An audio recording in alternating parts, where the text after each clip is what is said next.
रात दिन को अपने में समेट चुकी थी। सब कुछ शांत था, पर मेरा मन आज बेचैन था। कुछ घबराहट थी। शायद उसके आतंक ने मुझे बेचैन कर दिया था। बाघ, हाँ बाघ, इस शिकारी जानवर का ही आतंक था। आसपास के 27 गांव में अब तक 100 से ज्यादा जानवर व 10 से ज्यादा लोगों को मौत दे चुका था। वो ट्रंप लगे हुए हैं। किसी जाल में बकरी, किसी में मुर्गा। शिकारी पेड़ पर छुपे बैठे हैं।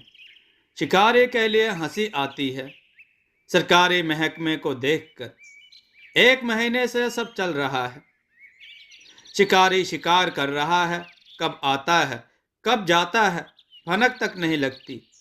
अपना काम निपटा कर चला जाता है। क्या कहूँ, महकमे को रिश्वत नहीं दी गई है गांव वालों की तरफ से। शायद इसलिए काम नहीं हो रहा। मजाक कर रहा हूँ। आखिर यह काम ही बिना रिश्वत का है, या फिर मैं गलत हूँ। सोचता हूँ थोड़ा गहराई में जाया जाए। 1 महीना हो चुका है। 100 से ज्यादा लोग इस शिकारी को पकड़ने या जान से मारने के लिए 100 से ज्यादा लोग इस शिकारी को पकड़ने या जान से मारने के लिए रखे गए हैं। पर शिकारी तो अपना काम कर रहा है। मेरे घर से थोड़ी ही दूरी पर मेरे पशुओं का अस्तबल है, घास फूस से बना हुआ। रात 11 बजे उनके रंभाने की तेज ध्वनि सुनाई देने लगी। मैं और गांव के लोग भी उधर को भागे। बाघ 2 बैलों को मारकर खा रहा था। वह झोपड़ी की दीवार को अपने तेज पंजों से फाड़कर अंदर आया था। मैं और गांव के लोग भी उधर को भागे। बाघ 2 बैलों को मारकर खा रहा था। वह झोपड़ी की दीवार को अपने तेज पंजों से फाड़कर अंदर आया था। बैलों की यह दशा देखकर मैं जड़ हो गया। तेज हल्ला हो रहा था। बाघ खूंखार हो रहा था। रात के अंधेरे में, टॉर्च व मशाल की रोशनी में वह किसी दैत्याकार राक्षस जैसा लग रहा था। कुछ लोग तो उसे उस रूप में देखकर ही भाग खड़े हुए। फिर वही हुआ जो होता आया है। एक लंबी छलांग और बाघ अंधेरे में गायब। पीछे रह गए मेरे शिकार बने बैल और हल्ला करते लोग। दुखी मत होइए, मुझे मुआवजा मिल गया। यह राहत की बात होती है। पर शायद सरकार यह बात नहीं जानती कि मैंने उन बैलों को उनके बचपन से ही अपने साथी की तरह पाला है। कुछ नहीं, बहुत कुछ जुड़ा था उन बैलों के साथ। मन की बेचैनी, घबराहट सब खत्म हो चुकी थी। अब बैलों की जंजीर, जिसे मैंने खास तौर पर बनवाया था, मेरे हाथों में थी। मेरी आंखों में एक प्रतिशोध सुलगने लगा था। अगले दिन सुबह होते ही घर के पीछे लोहे को पिघलाने और उसे ढालने के लिए भट्ठी तैयार करनी शुरू कर दी थी। बिना खाए पिए लगातार मैं काम कर रहा था, और इसी का परिणाम था कि 2 दिन के भीतर ही वह लोहे की 2 जंजीरें, जिन्हें मैं अपने बैलों के गले में बांधता था, इस वक्त धनुष और तीर के रूप में मेरे सामने थे। अब धनुष पर उस नुकीले तीर को चढ़ाकर उसके प्रपंचा को मैंने कान तक खींचा और सामने नजर आ रहे पेड़ के तने पर छोड़ दिया था। वार इतना खतरनाक था कि पेड़ को चीरते हुए तीर दूसरी तरफ नजर आने लगा था। मेरे होठों पर मुस्कान आ गई थी। प्रतिशोध की आग प्रबल हो गई थी। कुछ दिन बीत गए थे, शांति थी। पिछले 2 हफ्तों से सब शांत था। सरकारी तंत्र अपने काम में लगा हुआ था। फॉरेस्ट विभाग के आला अधिकारी भी यहीं थे। कई बार इनको देखकर लगता था कि यहाँ मजे ही कर रहे हैं। शाम होते ही उनके कॉटेज में शराब और शबाब दोनों पहुंच जाते हैं, जैसे यहाँ पिकनिक पर आए हों, छुट्टियों का आनंद ले रहे हों। गांव के कुछ युवक उनके चमचे बने हुए हैं।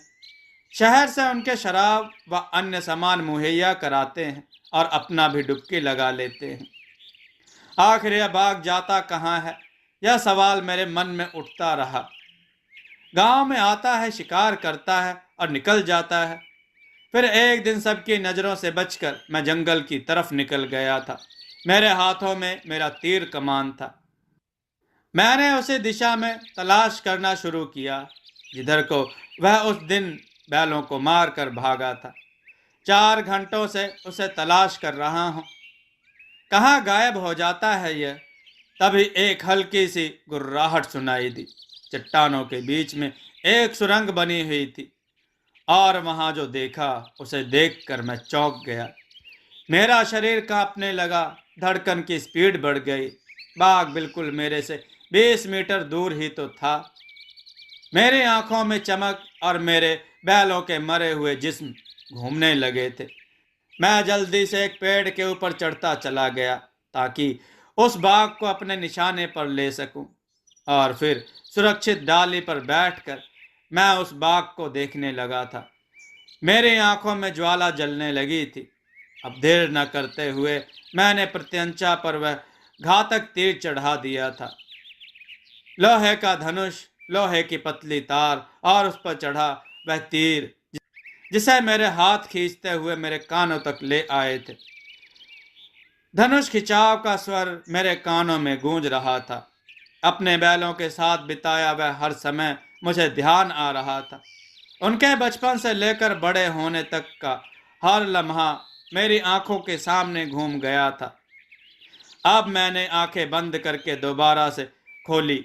बाघ मेरे निशाने पर था। उसका काम तमाम होना निश्चित था, पर अब आगे का दृश्य देखकर मैं दोबारा से सन्नाटे में आ गया था। बाघ, क्या ये बाघ ही है?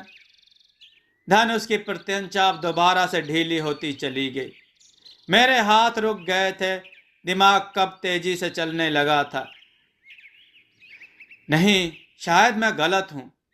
2 शावक चट्टानों के बीच से बाहर आ रहे थे। तो यह बाघ नहीं, बाघिन है। मैंने ध्यान से देखा। हाँ, यह वही है। इसका एक कान फटा हुआ है और मेरे बैलों को मारने वाले का कान भी फटा हुआ था। यह वही है, पर वन विभाग का कहना है कि वह एक बाघ है। यह सरकारी विभाग भी बस क्या कहें, 1.5 महीने में वह एक बाघ बाघिन में फर्क नहीं कर सका। निकम्मा विभाग। अब क्या किया जाए, सोच रहा हूं। गांव में जाकर सबको बताऊं या नहीं? बता देना चाहिए ताकि इसे मारा जा सके। हाँ, यही ठीक रहेगा। रुको रुको, नहीं, रहने दो। उन 2 बच्चों को देखकर दिल ने कहा, कल को किसी और को यह बाघिन शिकार बनाएगी, फिर तेरा दिल क्या कहेगा? मन एक के बाद एक सवाल कर रहा था उन नन्हे बच्चों को देखकर। कैसे लग रहे हैं? तेरे बैलों की जोड़ी की तरह ही ना? क्या इरादा है? यह आदमखोर बाघिन है तो पहले यहां से निकल। मन बड़बड़ा रहा था। रात को बिस्तर पर लेटते ही आंख लग गई। अगली सुबह सब नया था। फॉरेस्ट वाले मजे कर रहे थे, गांव वाले अपने काम में लगे हुए थे, और तभी एक हल्के से शोर ने सारा माहौल गरमा दिया। बाघ बकरी का शिकार करके ले गया था। पता लगा पिंजरे की बकरी को बाघ उठा ले गया है। उसकी कुंडी अटक गई थी। उसने काम नहीं किया। सब गांव वाले हंस रहे थे। बात ही ऐसी थी।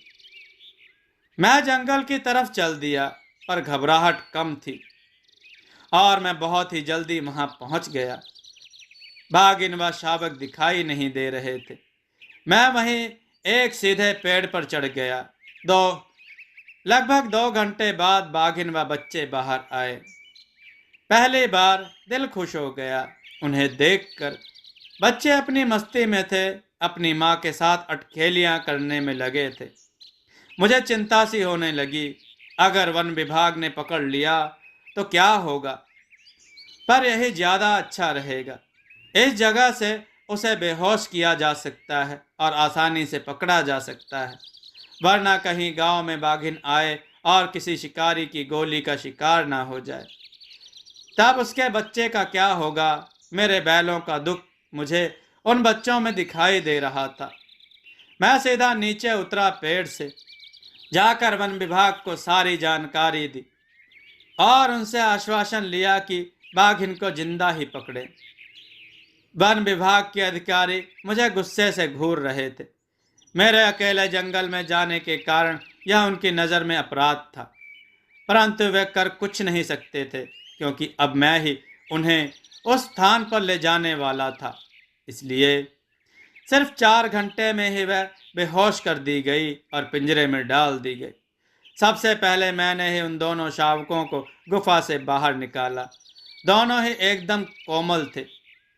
कौन कह सकता है बड़े होकर ये दोनों सबसे शक्तिशाली जंगली शिकारी बनेंगे।